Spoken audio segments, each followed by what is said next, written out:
I use Igbo to fight Igbo'S. When I was fighting for the war of unity in this country, I used Igbo'S, Hausa, Yoruba, even though we were fighting against Igbo'S. The rule of law failed to protect Igbo'S who are Nigerians. Obasanjo made an accidental confession, and that vindicated the Ndi Igbo and Ojukwu in what happened in 1967 to 1970. And it's very clear that the rule of law failed to protect the Igbo'S who are also Nigerians. Please, I would love you to pay a serious attention to this video. And if this is your first time coming across our channel, please do us a favor by clicking on the subscribe button and on your notification bell for more updates. I don't believe that anybody in this country should be driven away from any part of this country, because this country we own it together. When I was fighting for the war of unity in this country, I used Igbo'S, Hausa, Yoruba, even though we were fighting against Igbo'S.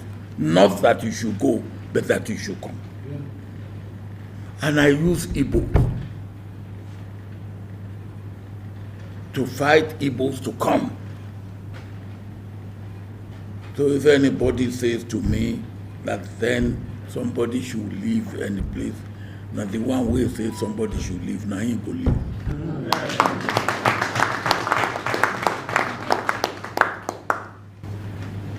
Me, I married from Owerri.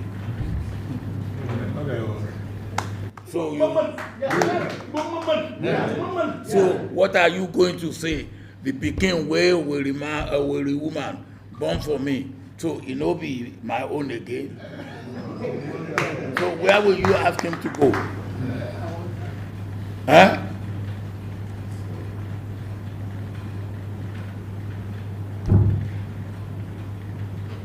When I was campaigning, he was there. Small time now they say I no like Igbo. I say, eh? Me? We gave him all our votes.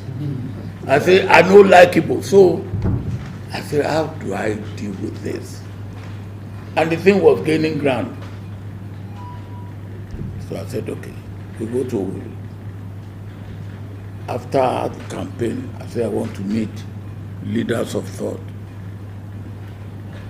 Christian clergy, traditional rulers, dignitaries, private sector.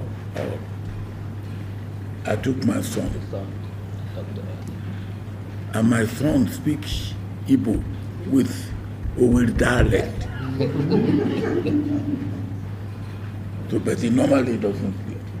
And when I say, B, why are you not speaking? So that when they're abusing you, I will hear.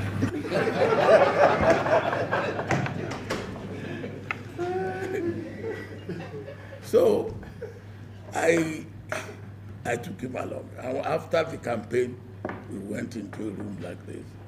And I said, look, this rumor, how did it start? Please, before we continue with the video, do us a favor by clicking on your subscribe button. I fought the war as humanely as possible.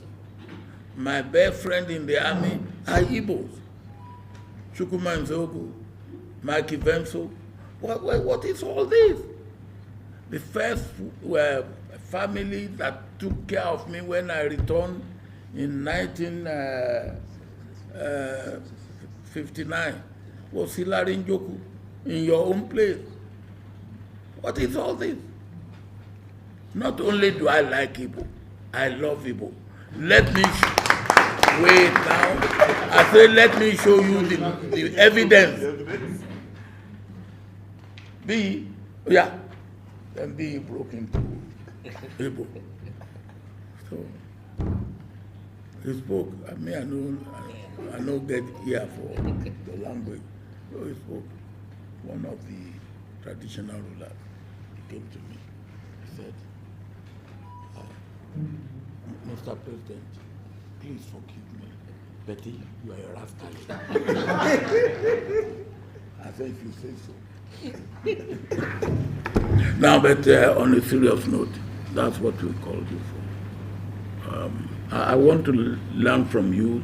There may be things that you want us to do that we are not doing, or you want us to delay or hasten.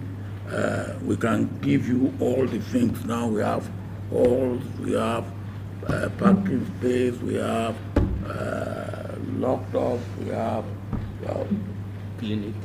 we have clinic, we have Warehouse. where women we put their children, crèche you call it.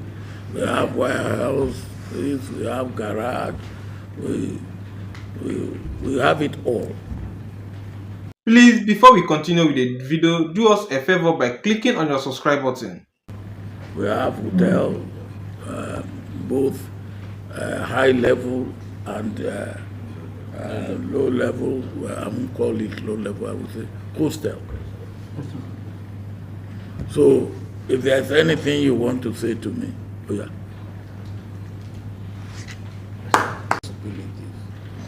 You see, out there, my experience is that there's goodwill out there. That's number one. Number two, the money to develop Africa is out there. It's there, it's there. The problem is how to get it in. And when we get it in, the problem is how to make it stay in. We will examine, I'm not making promise, but we will examine a number of possibilities, if I can put it that way. What the international community and people out there want is to see that we are sincere, that we can perform, that when we say we are doing this, we are doing it. If Nigeria, with number 5 or number 6, all exporting country in the world, I could go out and look for debt relief and I could get it, I believe that you can get anything. But let Nigeria try that today to get debt relief. The world out there, they are not fools. They will just laugh at us. The one we give you before. Please, before we continue with the video, do us a favor by clicking on your subscribe button. But this is something, and I believe if we pursue it the right way, they can get it. They will want to see our bona fide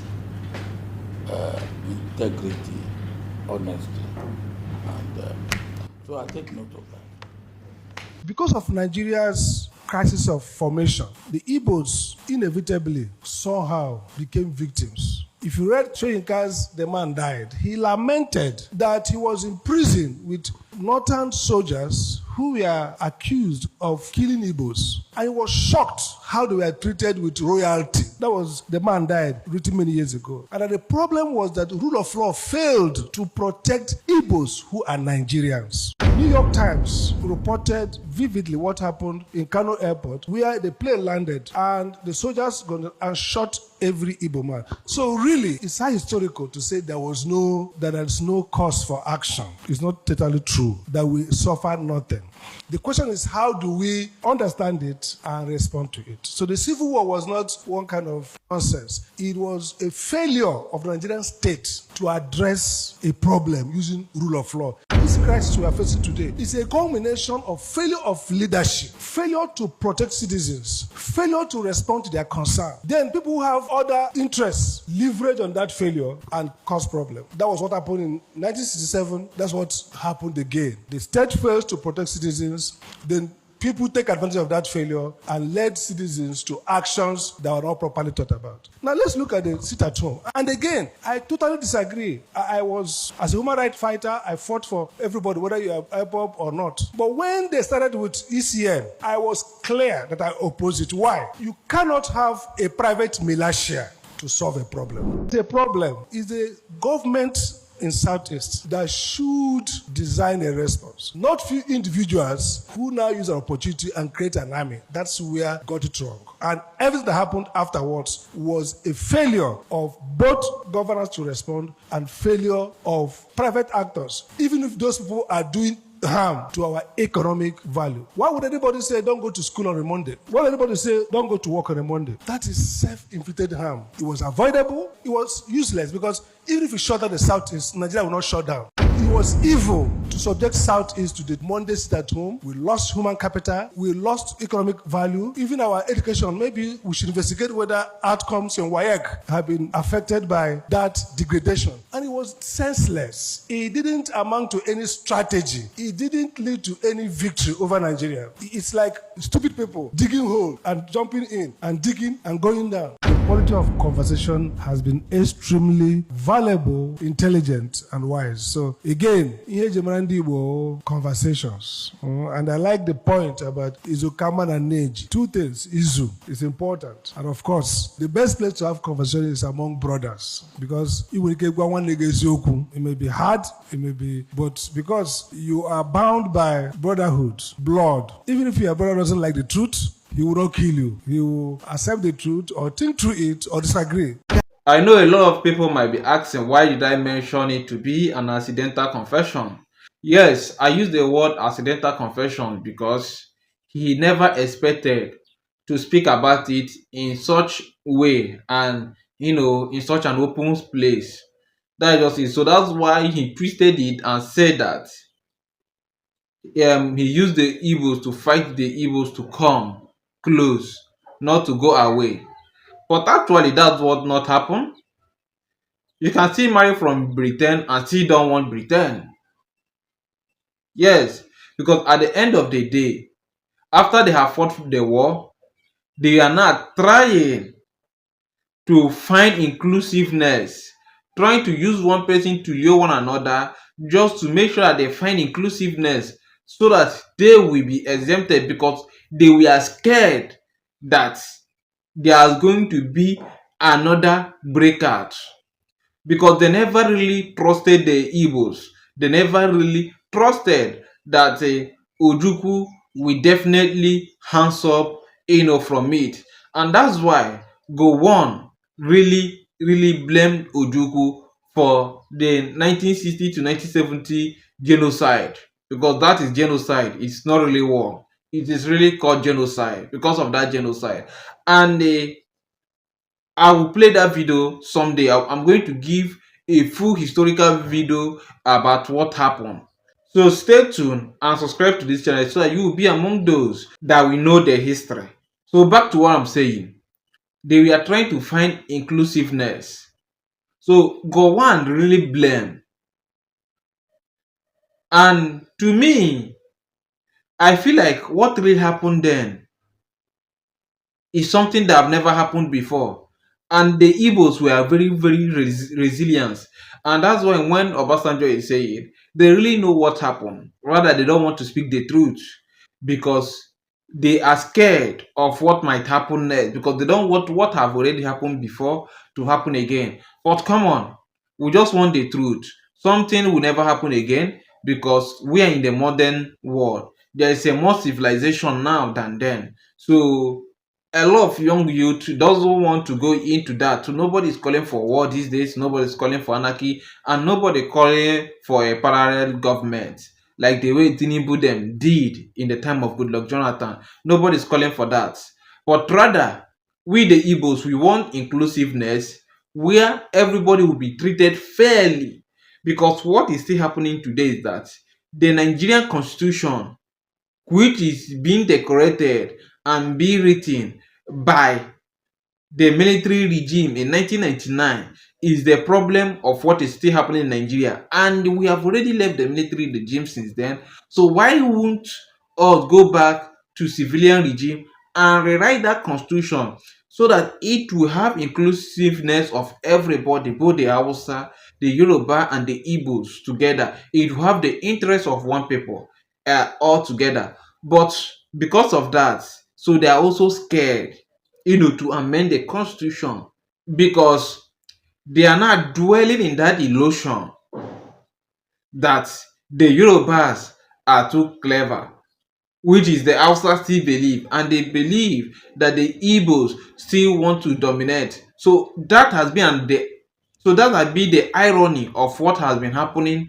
in Nigeria since 1970 till now. And that's why that they never want the Igbos to break out, because the Britain have already told them that these people are the head of the resources that you people are going to enjoy, and they don't want the Yoruba to go away, even truly when they know that the Hausas could have produced a lot of things. And I can tell you that, assuming that everybody went in their separate ways, I can still tell you that no part of this region could have been very poor. Yes, because there have been companies and factories in the north, in Kano, Kaduna. There have been factories and companies in the north. And the Yoruba, of course, they are doing absolutely well, which the Igbos, we know them from day one. They are always active. And I can still tell you that this is what the Britons avoid, because the Britons could have been coming to Africa to be working for us, not we going over that place. And that's why they are scared. And France knew about that opportunity, and they want to take over, to head the Biafrans. But because they were not so sure, and they don't want to jump in immediately, so that it will not look like they are also inciting or pouring more fuel to the fire. So that's why they are just coming a little closer. Well, share your own opinion in the comment section, and don't forget to share this video to your social media platform, and do us a favor by clicking on your subscribe button if this is your first time coming across this channel.